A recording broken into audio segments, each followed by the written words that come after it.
Hey, it's Dave Cribbs, lead trainer here at Auto Dealer University. Welcome to your Workout Wednesday. Today, we're going to be talking about the lease opportunity. In fact, not only have I created a short list here of the top 10 benefits of leasing, but really the idea here is number one. Number one, you'll notice I haven't written that in yet. We'll cover these real quickly, but we're going to focus on number one because the number one reason, the number one benefit or opportunity for when it comes to leasing a new vehicle actually leads you right into presenting a lease opportunity to a customer in a simple way that's going to give you, I believe, the most bang for the buck in your presentation. So let's just go down the list real quick and we'll get into some other dynamics after we go through this. So let's just talk about the top 10 reasons to lease a vehicle or the top 10 benefits of leasing. And by the way, there are many more. In fact, you'll probably come up with some that aren't on this list. I just captured these real quickly. Less down payment. Typically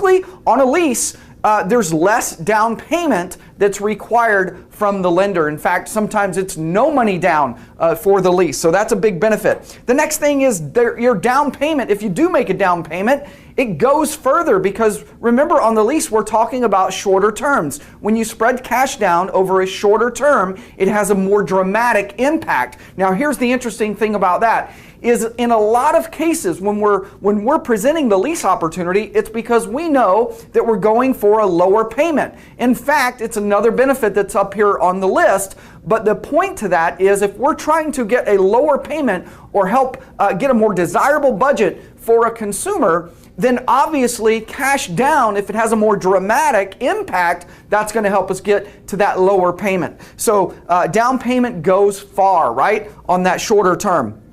Another benefit, you're only paying for what you use. That's exactly right. When you lease a car, and we're going to talk about how it works with the residual and everything here in a moment, but when you lease a car, you're essentially only paying for the portion you're using. You're not paying for the full depreciation of the car over time.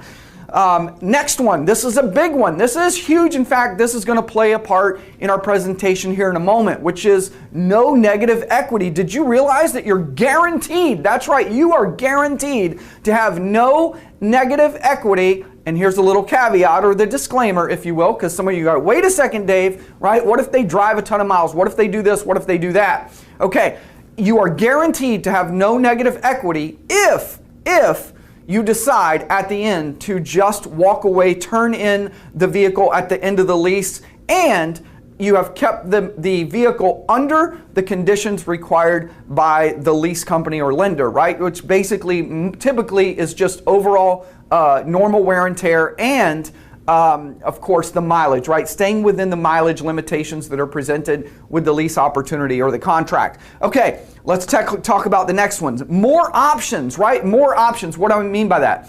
Not more options on the car, although we'll talk about how that works, but ultimately, you have more options as you move through that lease because you can do everything that you can do in a purchase with the addition of actually being able to turn it in or walk away. So you can buy, sell, trade, and you know, we'll get, if you get into Auto Dealer University, by the way, in our section on leasing, we'll go deeper and deeper into all the dynamics of that. So for the purpose of timing for today's training, we'll just touch on some surface level things. But the more options, you can buy, sell, trade, everything that you can do if you had purchased the car and taken out a loan on that vehicle. And the bonus is you could walk away at the end with absolutely what? No negative equity as long as you've stayed within the terms and condition of that lease. Okay, so let's go to the next one. New cars, new technology, new style. It means that you can stay in a new car, right? Look, almost everyone who purchases a car, the day that they buy it, when it's brand new and it has all the latest things, right, in the new body style, when you purchase that car, and I fall into this category too, every single new car that I've purchased, and I've probably averaged, I average about every 2 to 3 years, I'm in a brand new car. But every single time that I've purchased a new car, it was my car I was going to keep forever. I was going to keep it forever, man. This car has it all. It's got a new body style. It's got all the latest and greatest. I'm in love with the car. I could see myself driving this car forever, right? And then all of a sudden, 2-3 years later, there's another body style. There's more things. I'm tired of the car. I want to change the color, right? There's all those dynamics that happen to us naturally as consumers. So the point to that is, this is another huge benefit. You get to stay in a brand new car virtually all the time, right? Every 2, 3, 4 years, whatever that lease term is, I'm in a new vehicle, right? And it's predictable, by the way. It's predictable. And what do I mean by that? We're going to talk about that when we get to number 1. Okay, number 4. You're under warranty. In most cases, you are under factory warranty the whole time of the lease, or virtually the whole time of the lease. Now, one great thing to point out as you're going over this particular benefit with your customer, one great thing to point out is that if I'm under warranty the entire time, what it really means ultimately is that the actual payment is really the only thing that I have to worry about. No additional expenses, no surprises, no pop-ups, right? Down the road of having to look at a repair that might be costly. And by the way, they're all costly now, right? New cars are very challenging, and cost has just gone through the roof. We know that. It's another reason that we look at leasing, because why? Number 3, you can buy more car for your money. That's right. Yes, I just said, cars have gone through the roof. The good news is we get what we pay for today. Cars last longer. They have more features. They're incredibly safer. They're more reliable. They have all kinds of technology, right? We're getting what we pay for. However, they have gotten really expensive. There's no question about that, right? So the point is, now we can buy more car for the money. Remember earlier when we talked about, all things being equal, typically the payment on the lease vehicle is going to be less than on a traditional purchase, right? So if we're saving money on the payment, we might be able to afford a little bit more payment. So the same payment maybe we were looking at on a purchase, if we use that same budget without trying to get a lower payment, let's just say, for example, our payment on a purchase is $550 a month. If we allowed ourselves to have that same budget of $550 a month, wow, we can get a lot more car on a lease, because obviously typically lower payments, right? So it would allow me to get a little bit more car for my money, right? So number 2, and here's probably the biggest thing, right? We've talked about this and how the down payment would affect it, how typically car to car or purchase to lease is going to be a little bit less payment. This is the whole idea. Lower payments, man. I don't know anyone that doesn't want a lower payment, right? So lower payments are typically a huge deal. That's why I've got them up here as number 2. But let's talk about number 1, because number 1 is ultimately the best way to describe a lease. And by the way, it is without a doubt, and I'll bet you haven't heard this one before unless you've been in Auto Dealer University. This is the coolest part. Okay, so number 1, by far, and really explains the lease in a nutshell, is that the lender, or the lease company, I'll just say lender for now, lender takes all resale risk.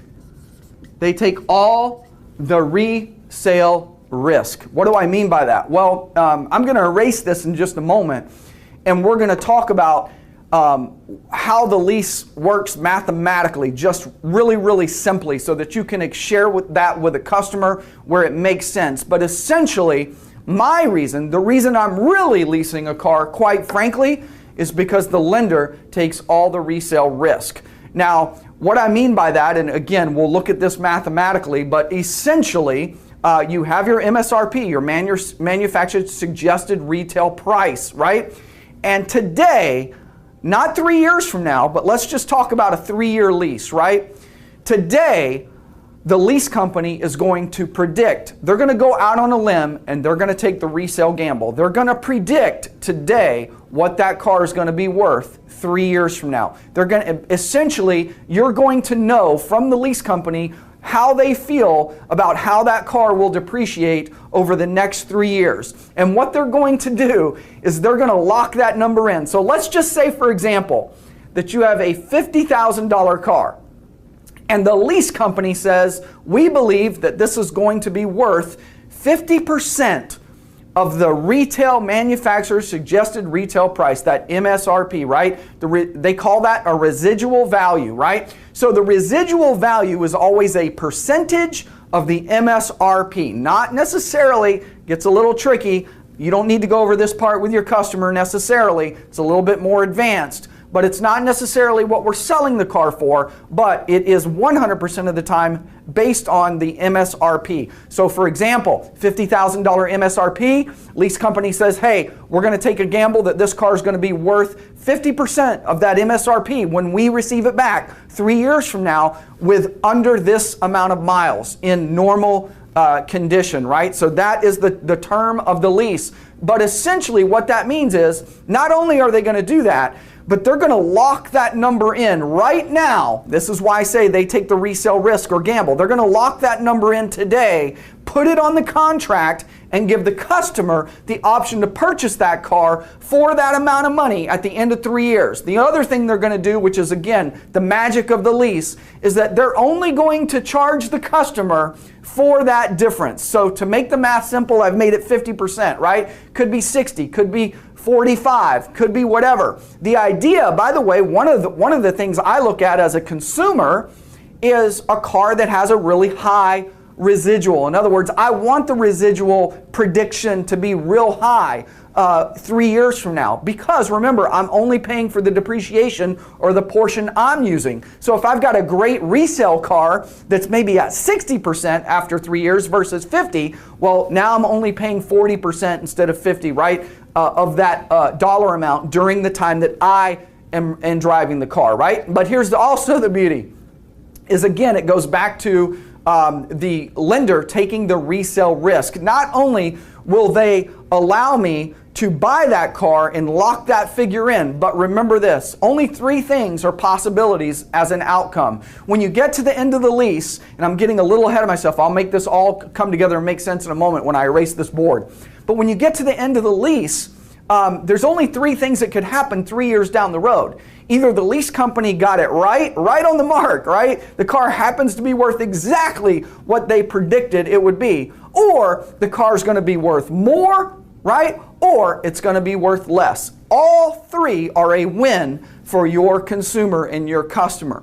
Now, we also benefit here, and we're going to share that, by the way, with the customer in the presentation, because if we're presenting this idea of leasing to the customer, or we're trying to share with them how amazing the lease is, and it is, by the way, when we do that, there's a natural sort of propensity for the customer to kind of question, well, what's in it? Why are you pitching me this lease, right? Why are you selling me on this so much? The reality is, it's because we also benefit, but most importantly, I owe it to my customer. I really believe this 100%, and I'm going to prove this mathematically in just a moment. But the point is that we have an obligation to our customer to show them this option of a different way to pay for their vehicle. They need to know every option that's available of how to pay for a vehicle and make it make the most sense for them. By the way, why do we share rebates with them?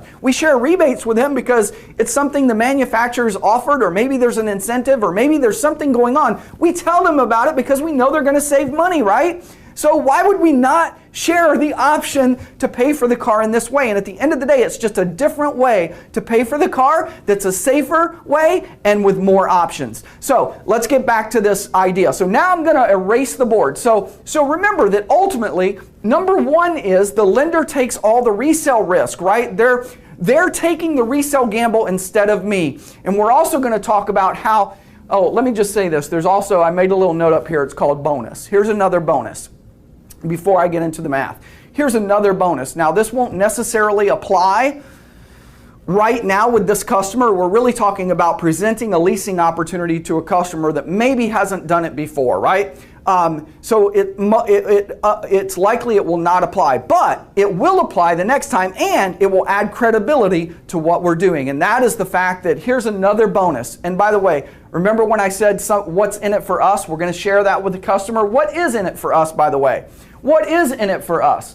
Let me ask you this. When you typically get a vehicle in on trade, someone comes in because 3 years ago they bought a brand new car and they financed it for 72 months, right, with little or no money down, or they rolled a trade in, or even if they put cash down, we can also mathematically figure out what they did by finding out what the terms were. But here's the point, is that typically when they come in 3 years later, remember they bought the car 3 years ago, it was the last car they ever needed, right? But now things have changed like we know they do. They come in with their car. Where are they typically at? Mathematically, they typically are either just at the break-even point, or in most cases they're just a little bit upside down. They're just a little bit upside down, and we're going to use that in our example in a moment. But the point is that now we're having a conversation with them about that. We've evaluated the trade. They have no equity or they have negative equity after they've been paying 3 years of what payment? A retail purchase payment, right? A higher payment than what would have been on the lease. Now, what's in it for us is the fact that instead of dealing with negative equity and the customer making this high payment that they've been making for the last 3 years, now they come in, they're in a position to trade immediately with no negative equity, and they've been making a lower payment in the meantime. But here's the bonus. Here's the bonus.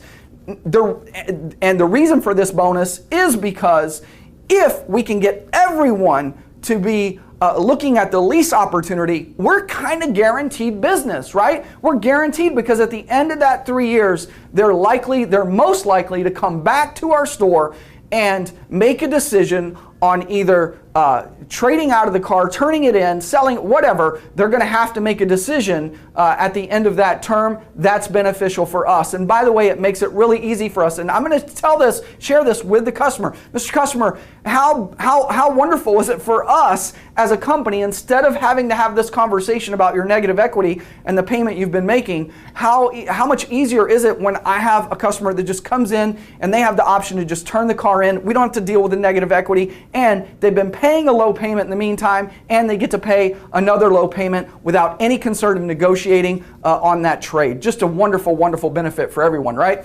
But here's the caveat. So because of that benefit, the manufacturers have created, in most cases, now before you say this to a customer, you got to make sure that you've been savvy enough to check it out.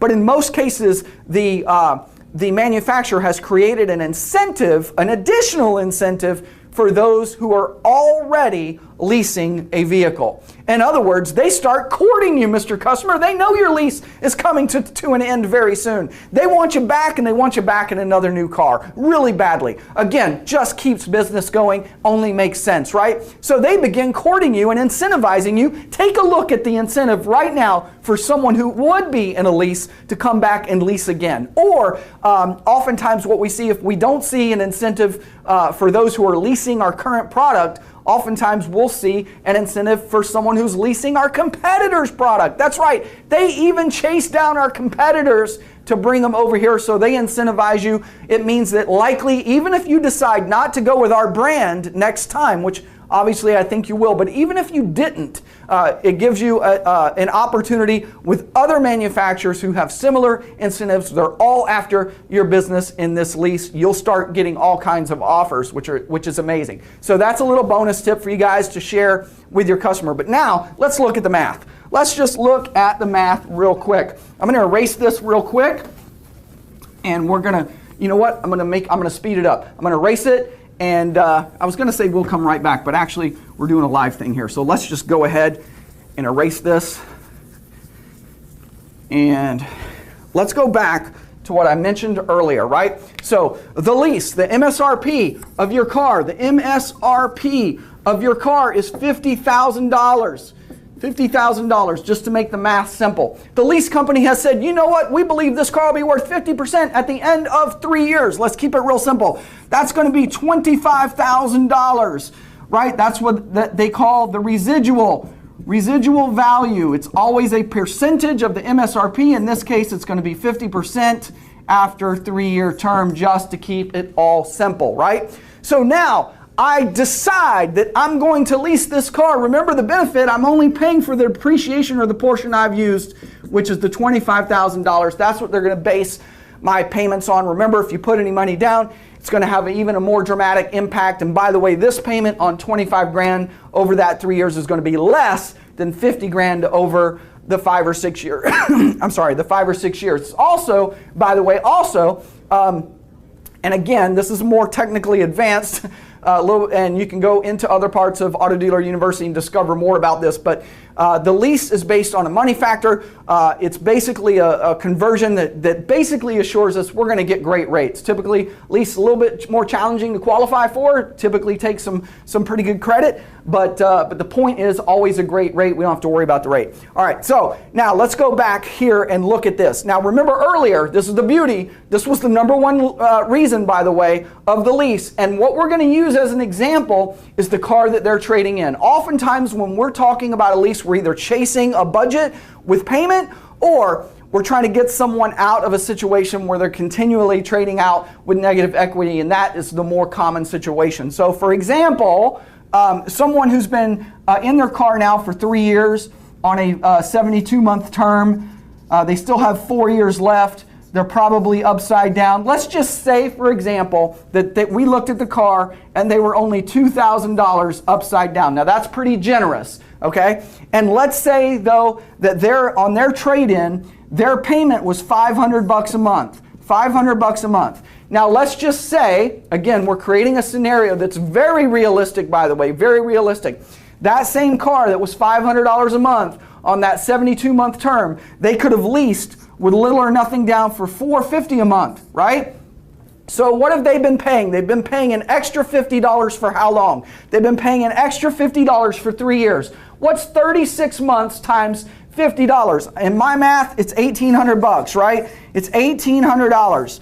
So right now, they are $2,000 upside down, and they've paid $1,800 more than they needed to for the last 36 months. Had they leased this car, their trade-in, and this is really the way to present it to the customer, had you leased this vehicle, not only could you have probably put less money down, and by the way, I haven't even factored that in, right? What did they put down? Let's find out. Maybe they put $2 grand down and they really only needed to put $500 down towards the lease. Maybe it was just the first payment got them going, right? So let's clarify here real quick though. I'm not even going to consider what they may or may not have put down. I'm just going to go with what they actually been paying out and where they're at equity-wise right now. We looked at the trade. They're $2 grand upside down. We know for a fact they could have leased the car for at least $50 a month cheaper than on that 72-month purchase. That gives us $1,800 more they've paid over this 36 months.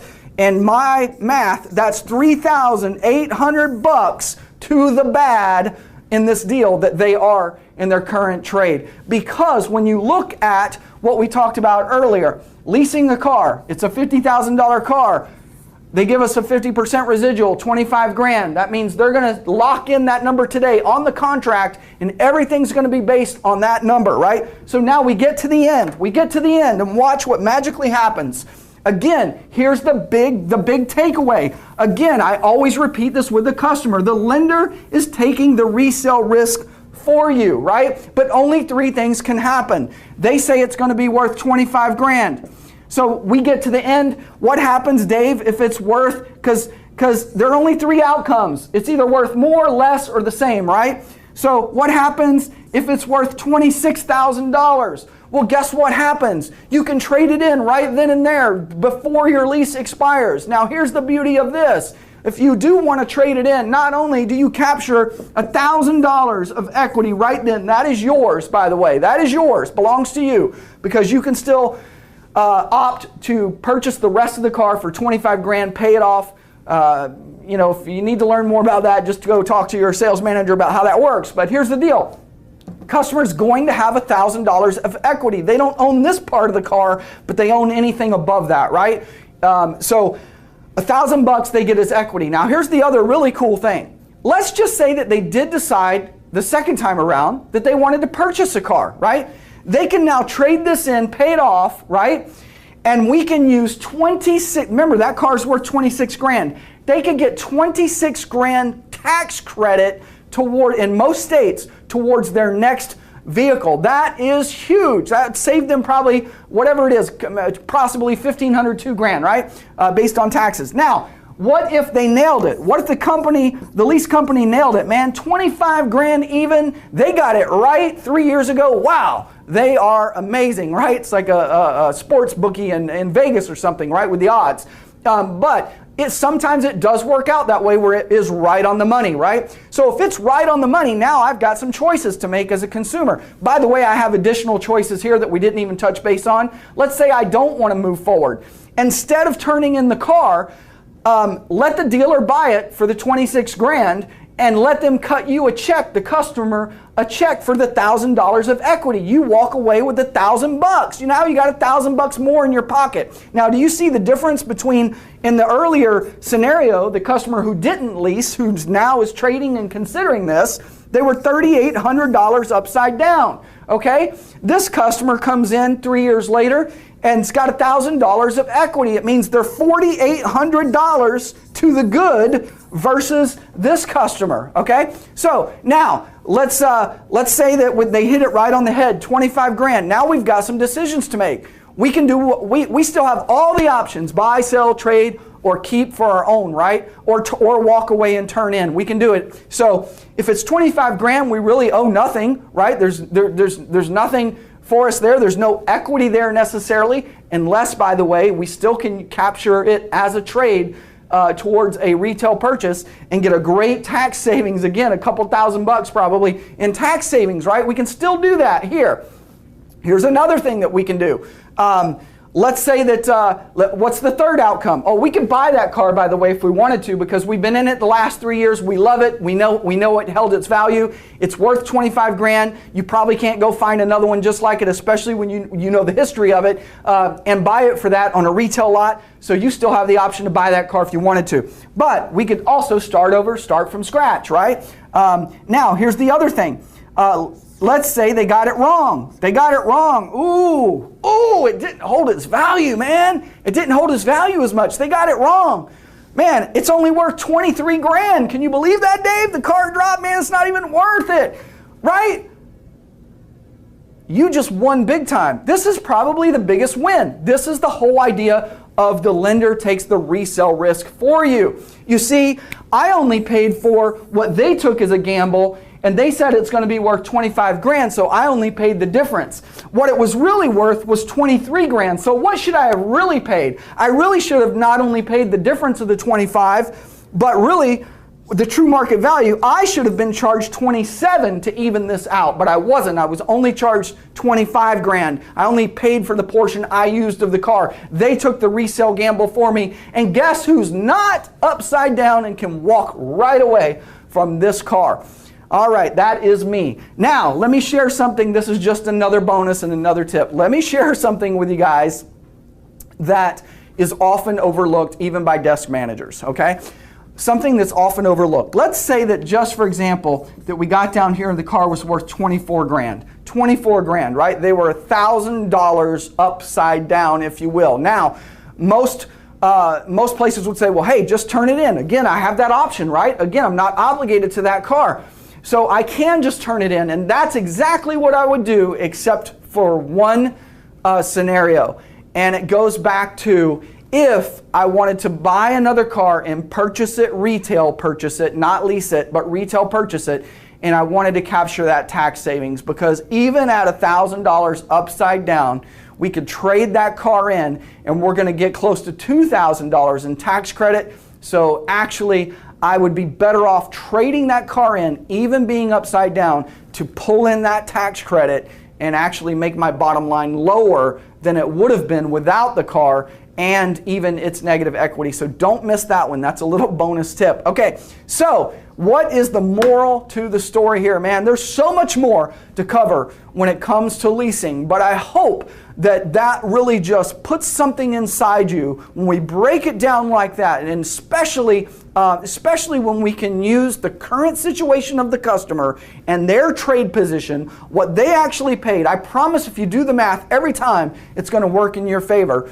I'm a big, huge fan and proponent, obviously, as you can tell, of leasing, and it really is because the lender, it's about the only thing in the market, in the free world market, that works this way. They're going to take the resale risk. They're going to predict what the car is going to be worth 3, 4 years, 2 years, 3 years, 4 years, whatever, down the road, and they're going to stick by that number even if they lose. So hey, wow, what an amazing opportunity. Make sure that you're presenting a lease each and every time with your customers because we owe it to them. Remember, it's a moral obligation to share with them every way that they could pay for a car or their use of that car. It is our job to present that and allow them to make an intelligent decision. We'll see you next time on Workout Wednesday.